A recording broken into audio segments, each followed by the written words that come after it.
Côté nourriture, pas de problème. Elle ne manque pas pour toutes ces petites truites d'élevage. Ce qui pose souci, c'est l'eau. Même si le débit de la rivière qui alimente les bassins est encore soutenu, il ne l'est qu'en apparence. Il est fortement réduit, une situation tendue qui perturbe la production de Michael. Moins d'eau, c'est beaucoup moins d'espace pour tous ces poissons. Si du coup l'année 2019 ressemble à l'année 2018 et que les eaux ne reviennent que début décembre, il y a encore une paire de mois à tenir, sachant que notre cheptel 2020-2021 grandit. Plus ça grandit, plus ça a besoin d'espace, d'eau, d'oxygène. Du coup, la situation risque de se compliquer là sur l'été, sur le début d'automne.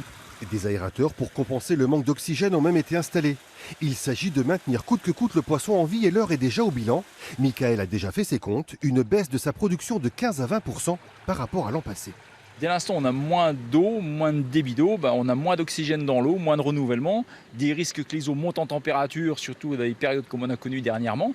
Et donc du coup, pour éviter les risques de mortalité, c'est-à-dire travailler pour rien et puis avoir de la perte sèche nette, on devient de plus en plus prudent. Aujourd'hui, par exemple, les truites de 2021, elles sont là, elles font quelques grammes.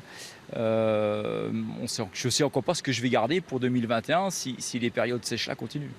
De la pluie, pour redonner un peu de vie, c'est ce que tout le monde, poisson compris, réclame ici et plus généralement dans les Vosges. Problème, cette pluie n'est pas annoncée avant jeudi.